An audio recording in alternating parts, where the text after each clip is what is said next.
being a leader requires more than just a fancy title. And it's about how you actually go about the work of leading more than plainly management. Let's talk about the difference between a floating leader and an impactful one. And we'll start with a story. About 6 months into COVID, I was talking to a co-founder whose startup was dramatically affected, being that they were in the retail real estate business. And as you might remember, people didn't really feel like going into malls and that sort of stuff for quite a while, which means that his startup's clients were heavily affected. He recounted all of that and then asked, "Oh, wow, so what's gonna change? How are you reassessing your strategy? What are you gonna be doing differently given all of that?" He just gave me a blank stare and asked, "Why would we need to change our strategy?" Record scratch. Fast forward a few years, the startup is dead, and that guy no longer has a leadership position.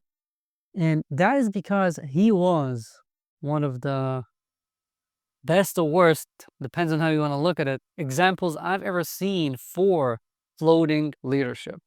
Let's talk about what that is and how you can make sure not to turn into that. Whenever I start working with a new client, I ask them to rank themselves across 8 different traits. 2 of those, which are relevant for today, are vision and instilling purpose. Vision is about your ability to have this sense of strategy, know where you want your organization to go, know, or at least understand if you're not a co-founder, the company strategy, take part in forming it, really grasp it, its advantages, its disadvantages, so you are genuinely part of the leadership. Instilling purpose is a complement. It is about how good are you at making your team rally up around a specific goal, around making them understand why they're doing what they're doing, why it matters, how we're going to get there. That's purpose. And only if you are good at both of these can you make sure that your team will succeed and you will not be a floating leader. So a floating leader is someone who is low on both, someone who doesn't really understand the vision, doesn't have that strategic sense, and doesn't really help the team get a grip and realize what they are to be doing. And that's how you become a floating leader. You just go with the flow. You have no influence whatsoever on what's happening. And, whatever comes today, we're going to tackle that. That's a very reactive, short term, and minimal impact sort of leader. I'm not sure we can even use the word leader because you're not leading anyone anywhere. You're essentially stuck. And that, my friends, is how careers die. That's how people say that they gave leadership and management a shot and realize a year or two later, nah, I guess I'm not cut out for that, or I didn't really enjoy it. Well, you didn't try it. You didn't really lead. You didn't do the work. So how can you know even if you are good at it or enjoy it? Now, if you're high on vision, you understand the strategy, you have that sense, but you're very poor at translating that into purpose and helping align your team onto it, then you're essentially an unfollowed leader. And again, that's not really a leader. You might be going there straight and you're the first one there, but you're also the last one. So is being led there? And this is something that I see a lot with those sorts of co-founders and some of the leaders who really understand what they want to do, and they might have some innovative ideas, but if people listen to you and don't really connect, then you're not really reaching anything. You're maybe planning these grand plans and you have great ideas, but it's not going to get anywhere because there's no one else coming to share the vision with you because you failed to instill the purpose in them. And the mirror of that, of course, is when you are low in vision, but you're very good at instilling purpose. You can make people go. You can actually get the point across. when you give them a task, they all understand and they all align, which is great. However, without the vision, this becomes a very short-term sort of thing. We are a team of executors. You create a feature factory, and you, my friend, turn into a babysitter. There's no leading involved. You're just making sure that everyone always have their food in front of them so they can eat it as fast as possible. You make sure that there's no mess around, but you're not creating anything grand. You're just there making sure that nothing is, setting on fire. We don't want to be there as well. The only bracket you'll want to ensure you're in is the bracket of an impactful leader, which is when you have the vision and you have the ability to instill purpose. And if you're wondering how to get there, let's get into that. First, when it comes to increasing your vision, there are three things you can now start doing. And these are things that I've seen people get really good at very, very fast. Depending on your situation, it might require a few weeks, it might require a couple of months, but that's it. We're not talking about change your identity. So first of all, you need to start moving upstream if you're not there yet. Moving upstream is about ensuring that you understand what's happening at the leadership level of the company. So many tech executives, so many CTOs think that they ought to be pigeonholed to just the execution and don't understand what's actually happening in the company. They just wait to be told what to do. Moving upstream is about being there in the room where the meetings and where the discussions are held to decide about the strategy, to weigh the options. You start by being aware, and because you're cognizant and because you see what's happening, you have this awareness. You become sentient enough to understand and be aware of what's happening, and that means that you become a better leader and you're more aligned with what ought to be.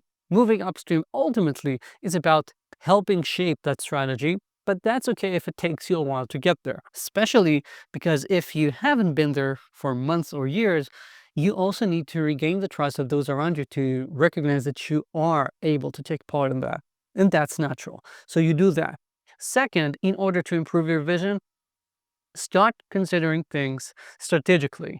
And there are so many different ways to get there, but I recommend deciding on a book or on a framework or working with a coach, something similar, to start considering things at a strategic level, gaining that ability of looking at things not through the lens of an executor or the lens of how do we implement this, which is what most engineers were used to doing before they turned into leaders, but considering the different strategic forces at play and what are the assets that we've got and how to best tackle this and being aware of what's happening around you, which connects to number three, which is about getting awareness of the world around you. You cannot be strategic at a company if you don't really grok what the product is about, the features, what the clients want, the competition, the regulation, what's going to happen, how the market is being shaped. Because if you don't have this awareness of what's happening